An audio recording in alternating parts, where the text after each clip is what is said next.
England were preparing to face Germany in the semi-finals of Euro 96. As we know, it ended in heartbreak because they lost on a penalty shootout. But it would be 27 years and 2 days. So the 26th of June, 1996 was when they faced each other at Wembley then in that last four. Since then, we've seen plenty of great squads.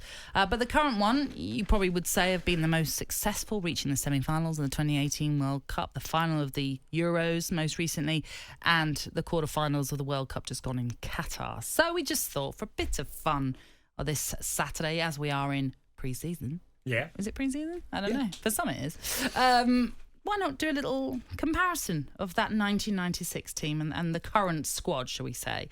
And I know you've sort of written down your 11, if you a composite 11. Yes, kind of fits in with our talking about sports people in their prime who you'd like to see back. So, should we start with who you're going to go in goal? Because obviously the current number one is Jordan Pickford, but back in 1996 it was David Seaman. David Seaman. Why?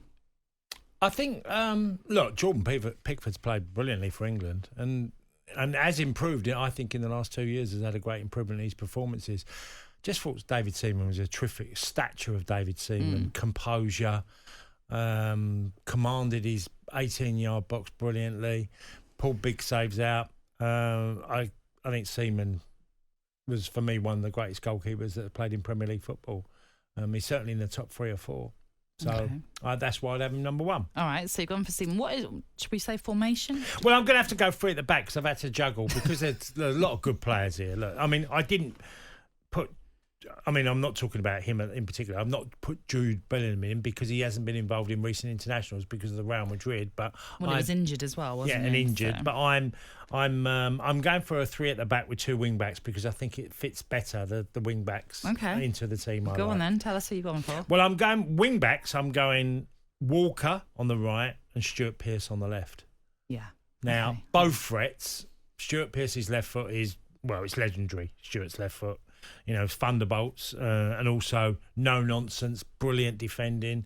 Cole Walker's pace, I just think they were too obvious. Reece James would have been close to Cole Walker, but I do think Cole still edges it for me. As you know, in England in '96, it was hard to fathom out their right back because you know the way Terry Venables set up their team, that you could argue a few could have played there, from Darren Anderson to. Even mentioned David Platt, which I never saw as a right back. But anyway, I've gone for 2 wing backs, and Cole Walker and Stuart Pearce. Obviously, you say that Walker, in a way, no debate over him. Stuart Pearce, again, likewise. But Luke Shaw, I mean... No, not in Stuart's level. No, fine. No, definitely not. Okay. I think, again, look, we're talking about elite footballers and very high standards here, but Stuart Pearce was probably, you'd argue Ashley Cole would have been the closest as good as left back as Stuart Pearce was, because they were the 2 outstanding left backs that England have had certainly for a number of years. Okay. And then I've gone 3 at the back.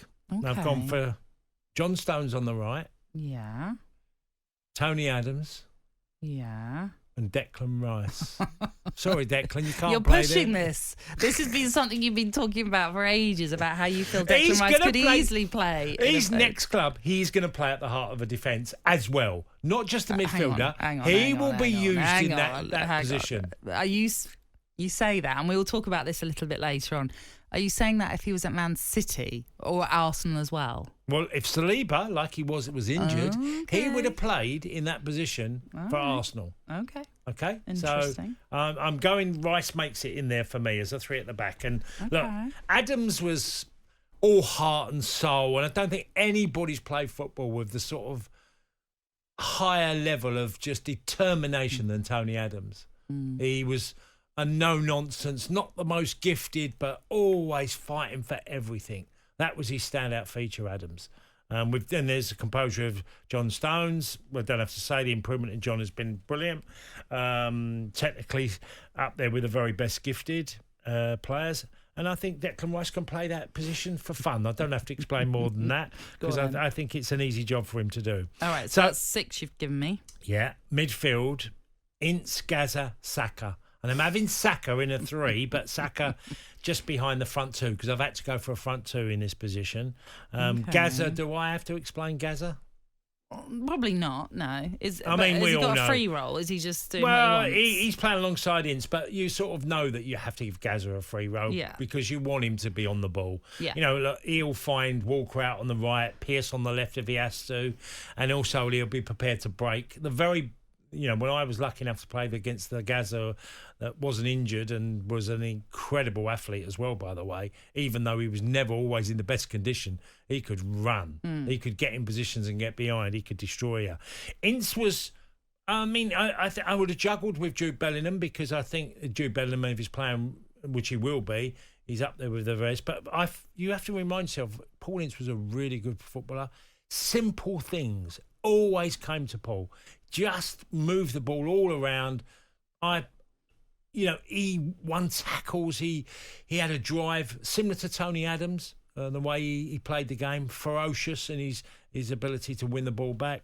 And then I'd have Saka in front of him because I think Saka can play anywhere. From the right side, like he does at Arsenal, I think you could play him as a sort of 10 as well. So I'd have him in front of Gazza and Ince. And the two up front, well, Shearer and Kane. It's not bad two up front, is it? Yeah, it's Shearer's goals and Kane's goals. They're the two top goal scorers. That's a fearsome duo. Well, the two wide men, Pearce and Walker, will provide a lot, and Gazza in behind them with Saka doing jinking runs. I think them two would get, it'd be a fight for who outscores each other because they're both so capable of getting goals.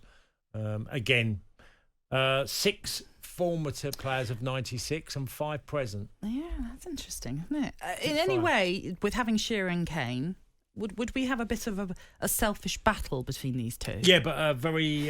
well, you could put... Teddy was around then, Teddy Sheringham. And Ted would be close to that because Ted would be fighting for him for goals as well, because he wanted competition. Who's the better penalty taker? Shearer or Kane? Oh, I'd probably go Kane. Again, I have never looked at the numbers. Obviously, I know Kane's ratio of goals is extraordinary from penalty spot, but I'd probably just still opt for him. I think he's got that, apart from the one against France. You give him the ball every time, Kane, now. As much as we missed that one. Someone said to me on the day that he missed against France and said, well, if there was another penalty after that, who are you giving the ball to? You're giving it to Kane. You are, because he's a really good record at scoring penalties. Yeah. So either way, it's a great team and there's great players being left out of it. And many people would disagree with some of the lineup. Yeah, well, that's the beauty of it, isn't it? We all have our ideas of who we'd play, etc. Where and it's basically a 3-5-2 now. I think the Rice one might be most contentious, just because you're putting him in defence, and he has said he doesn't want to do that. I'm stubborn. I'm staying with it. I think he's stubborn too. He'll say no.